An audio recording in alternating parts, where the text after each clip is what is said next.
Assalamualaikum warahmatullahi wabarakatuh.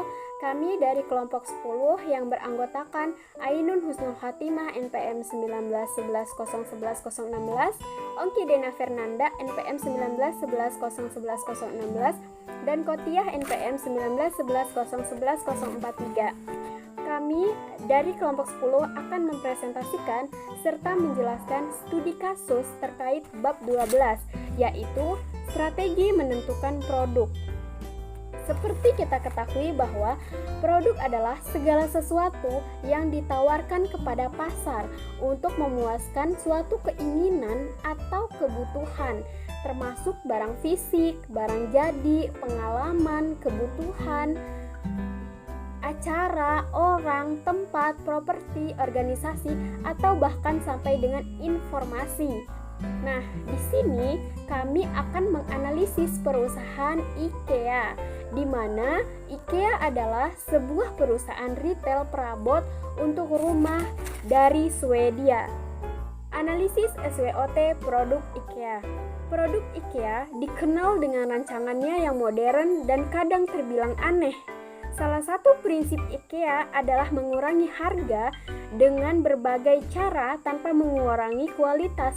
Hal ini bisa dilihat di toko-toko IKEA dan di katalognya dalam bentuk pertanyaan seperti mengapa IKEA menjualnya tanpa dirakit, atau mengapa IKEA membuat sesuatu dalam jumlah yang besar. Nah, analisis SWOT selanjutnya tentang IKEA yaitu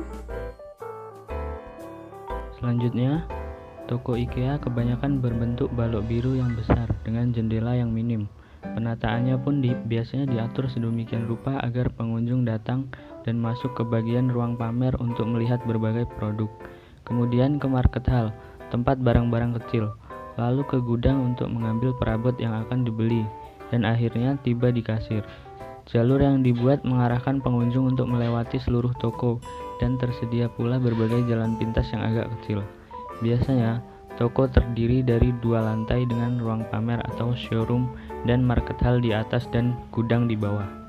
Selain itu, di IKEA Store sendiri terdapat pula restoran yang menjual makanan Swedia, termasuk bakso Swedia yang khas.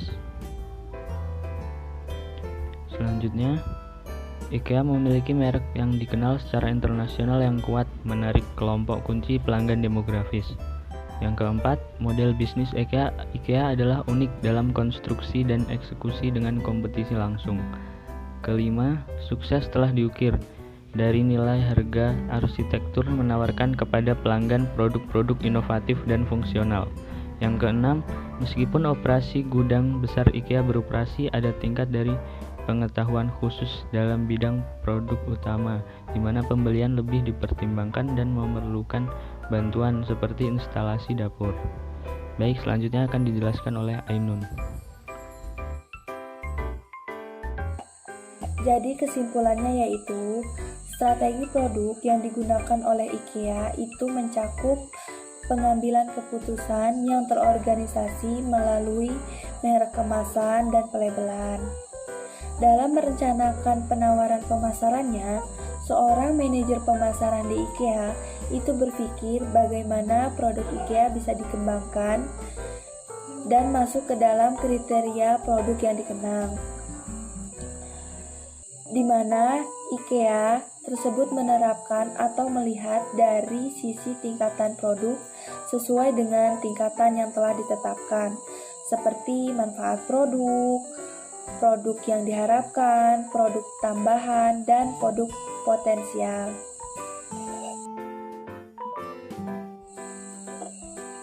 Produk IKEA ini digolongkan ke dalam produk yang tahan lama.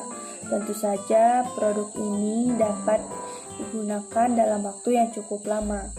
Merek-merek diferensiasikan berdasarkan bentuk dilihat dari dimensi produknya, seperti bentuk, fitur, ketahanan, kesesuaian, gaya, serta desain yang begitu menarik.